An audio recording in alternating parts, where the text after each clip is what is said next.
역대상 15장 1절에서 29절입니다. 키워드는 들어온 하나님의 궤, 순종과 사랑, 하나님의 기쁨입니다. 다윗이 다윗 성에서 자기를 위하여 궁전을 세우고 또 하나님의 궤를 둘 곳을 마련하고 그것을 위하여 장막을 치고 다윗이 이르되 레위 사람 외에는 하나님의 궤를 맬 수 없나니 이는 옛 여호와께서 그들을 택하사 여호와의 궤를 메고 영원히 그를 섬기게 하셨음이라 하고 다윗이 이스라엘 온 무리를 예루살렘으로 모으고 여호와의 궤를 그 마련한 곳으로 메어 올리고자 하여 다윗이 아론 자손과 레위 사람을 모으니 그앗 자손 중에 지도자 우리엘과 그의 형제가 120명이요 므라리 자손 중에 지도자 아사야와 그의 형제가 220명이요 게르솜 자손 중에 지도자 요엘과 그의 형제가 130명이요 엘리사반 자손 중에 지도자 스마야와 그의 형제가 200명이요 헤브론 자손 중에 지도자 엘리엘과 그의 형제가 80명이요 우시엘 자손 중에 지도자 암미나답과 그의 형제가 112명이라. 다윗이 제사장 사독과 아비아다를 부르고 또 레위 사람 우리엘과 아사야와 요엘과 스마야와 엘리엘과 암미나답을 불러 그들에게 이르되 너희는 레위 사람의 지도자이니 너희와 너희 형제는 몸을 성결하게 하고 내가 마련한 곳으로 이스라엘의 하나님 여호와의 궤를 메어 올리라.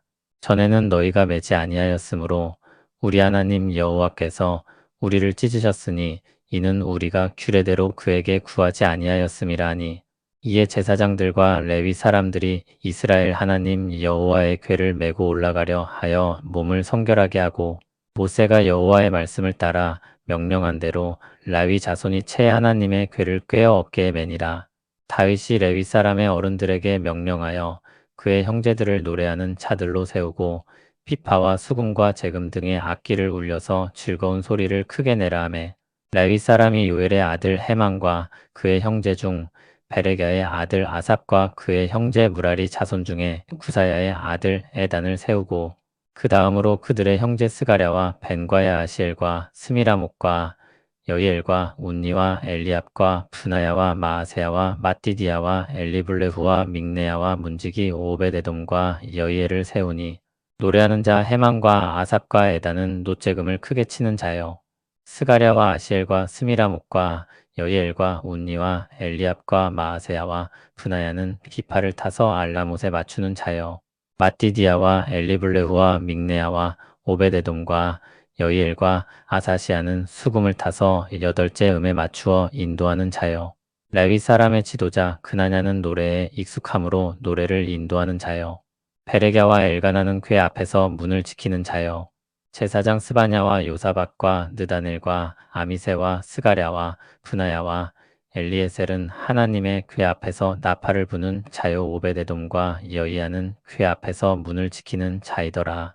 이에 다윗과 이스라엘 장로들과 천부장들이 가서 여호와의 언약궤를 즐거이 메고 오베데돔의 집에서 올라왔는데 하나님이 여호와의 언약궤를 맨 레위 사람을 도우셨으므로 무리가 수송아지 7마리와 수장 7마리로 제사를 드렸더라. 다윗과 및 궤를 맨 레위 사람과 노래하는 자와 그의 우두머리 그나냐와 모든 노래하는 차도 다 세마포 겉옷을 입었으며 다윗은 또베 에봇을 입었고 이스라엘 무리는 크게 부르며 플라팔과 나팔을 불며 재금을 치며 피파와 수금을 힘있게 타며 여호와의 언약궤를 메어 올렸더라. 여호와의 언약궤가 다윗 성으로 들어올 때 사울의 딸 미갈이 창으로 내다보다가 다윗 왕이 춤추며 뛰노는 것을 보고 그 마음에 업신여겼더라. 아멘. 다시 하나님의 궤와 관련된 역사로 돌아옵니다. 하나님께서 다윗에게 은혜를 베푸셔서 그와 그의 나라를 높이셨는데 그 은혜는 하나님의 궤를 가져오는 일에도 동일했습니다. 하나님께서 은혜를 주셔서 잘못을 깨닫게 하시고 기쁨으로 그것을 감당하게 하셨습니다. 하나님의 궤가 다윗성으로 들어오는 것은 아주 특별한 상자 하나가 생기는 정도의 일이 아니었습니다. 하나님의 궤가 다윗성으로 온다는 것은 하나님께서 그와 함께 하신다는 것을 나타내는 상징적인 역사였습니다. 그것은 하나님께서 허락하시지 않으면 이루어지지 않을 일이었기 때문에 다윗 왕권에 대한 하나님의 인증이라고 할 수도 있습니다. 다윗과 이스라엘 백성들에겐 그렇게 받아들여졌을 것입니다. 다윗이 다윗성에 자기를 위하여 궁전을 세우고 또 하나님의 궤를 둘 곳을 마련하고 그것을 위해 장막을 쳤습니다. 하나님의 궤를 들여놓을 수 있는 곳을 마련한 것입니다. 그리고 하나님의 궤를 본격적으로 가져오려고 합니다. 2절을 보면 레위 사람 외에는 하나님의 궤를 맬 수 없다고 했습니다. 그 이유는 하나님께서 그들을 택하여 여호와의 궤를 메고 영원히 그를 섬기게 하셨기 때문입니다. 다윗은 베레스 우사의 비극적인 사건이 왜 벌어진 것인지 이유를 알고자 했을 것입니다. 그리고 하나님의 궤가 오베데돔의 집에 있는 3달 동안 그 이유를 찾게 됩니다. 답은 하나님이 주신 율법에 있었습니다. 하나님의 궤를 운반하는 규정이 있었고 그와 관련된 접촉 금지 규정도 있었습니다. 다윗은 이제 하나님께서 명하신 방식을 따라 안전하게 하나님의 궤를 가지고 옵니다.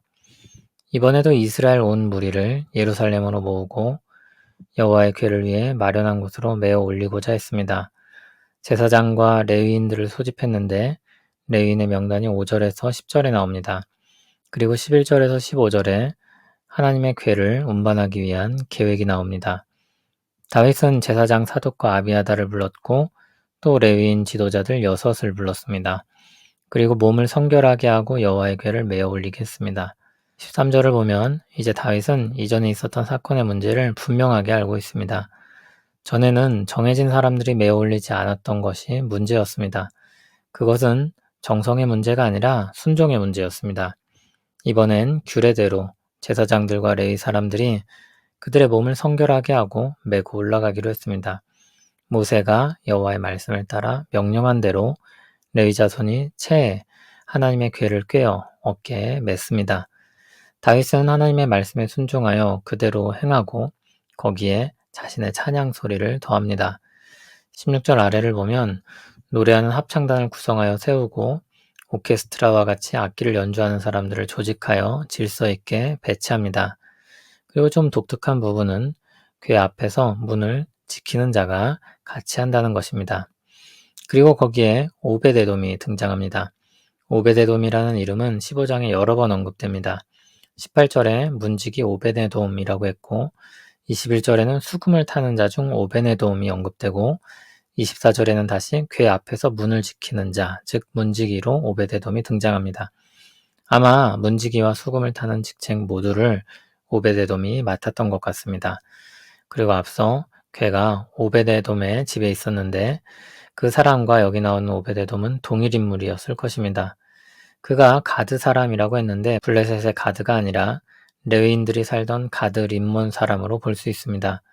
그렇게 정리를 해보면 오베데돔은 궤를 맡아 복을 받았고 하나님의 궤를 운반하고 또 성전에서 섬기는 일에 기쁨으로 동참했던 것 같습니다. 하나님의 복을 경험한 사람이 그렇게 하지 않는 것이 더 이상할 것입니다. 하나님은 다윗이 율법대로 행하여 궤를 운반하자 다윗과 레위인들을 통해 하나님의 궤를 다윗성으로 들어가게 하시기를 허락하십니다. 하나님은 언약궤를 맨 레위인들을 도우셔서 무사히 그것을 운반하게 하셨습니다. 그 일에는 다윗과 이스라엘 장로들과 천부장들이 함께 했습니다. 다윗과 궤를 맨 레위 사람과 노래하는 자와 그나냐와 모든 노래하는 자들은 다 세마포 겉옷을 입었습니다. 다윗은 거기에 배 에봇도 입었는데 제사장과 같은 성격을 가진 왕임을 나타냅니다. 큰 찬송 소리와 함께 하나님의 궤가 다윗성으로 들어왔고 다윗은 너무 기뻐 춤추며 뛰놀았습니다. 베레스 우사의 실패 뒤에 이번에는 성공적으로 하나님의 궤를 가져오게 되었으니 너무나 기뻤던 것입니다. 그리고 영광스러웠습니다. 하지만 다윗의 아내 미갈은 그러한 다윗의 모습을 보고 탐탁치 않고 부끄럽게 여겼습니다. 왕이 경망스럽게 저렇게 행하는가 생각했을 것입니다. 그러나 다윗은 사람들의 시선을 의식하지 않았고 하나님 앞에서 기뻐한 것이었습니다. 거룩하신 하나님의 임재를 상징하는 언약궤가 다윗성으로 들어왔습니다. 거룩하신 하나님께서 다윗을 받아주신 것입니다. 거룩하신 하나님께 걸맞는 것은 무엇입니까? 거룩하신 하나님을 모시기 위해 사람들이 해야 할 바가 무엇입니까? 다윗의 실패와 성공을 통해 배우는 것이 무엇입니까? 첫째로 거룩하신 하나님의 임재는 임의로 가져올 수 있는 것이 아니라는 사실입니다. 하나님은 하나님이십니다. 사람이 여기로 오십시오 한다고 오시는 것이 아닙니다. 아주 정성을 들여서 무언가를 준비한다고 되는 것도 아닙니다. 사람이 준비한 정성이 거룩하신 하나님께 얼마나 대단한 가치를 지니겠습니까? 거룩하신 하나님께 마땅히 주도권을 돌려드려야 합니다. 그것은 순종입니다. 하나님이 분명히 말씀하시고 알리신 뜻을 따라서 행하는 것입니다. 둘째로 하나님은 하나님을 향한 사랑을 기뻐 받으십니다. 열심히 준비한 공로가 아니라 그 사람의 진정한 사랑을 받으십니다. 그건 역시 하나님이 분명한 말씀을 통해 알리신 뜻이었습니다. 하나님을 사랑하라고 하신 말씀이 율법에 순종하는 사람의 마음과 정신을 지배해야 합니다. 모든 순종의 동기와 근거가 사랑에서 나와야 하는 것입니다. 하나님은 사랑으로 순종한 행위를 받으셨고 또한 사랑으로 준비한 찬양과 그 마음을 받으셨습니다. 하나님을 섬기려는 열정이 있다면 그것은 하나님의 말씀에 따른 순종이어야 하며 하나님을 사랑하여 행하는 일들이어야 합니다. 하나님은 실패를 통해서도 배우게 하십니다. 말씀에 대한 무지함을 배우게 하셨습니다. 말씀은 하나님이 누구신지, 하나님을 우리가 어떻게 섬겨야 하는지 가르쳐 줍니다. 거룩하신 하나님을 우리가 어떻게 섬길 수 있는지 알게 하십니다. 말씀에 대한 지식은 그래서 가장 중요하다고 할 수 있습니다. 그러나 그렇다고 해서 하나님이 원하시는 순종이 딱딱한 절차만을 지키는 형식은 아닙니다. 진정으로 사랑하는 마음을 담아 드리는 것이어야 합니다. 아무리 잘 갖춰진 것이라고 해도 마음이 담기지 않는 것이라면 하나님께 무슨 의미가 있겠습니까? 사람들도 마음 없이 하는 행위를 미워합니다. 우리가 드리는 예배와 찬양은 하나님의 말씀에 기초한 사랑이어야 합니다.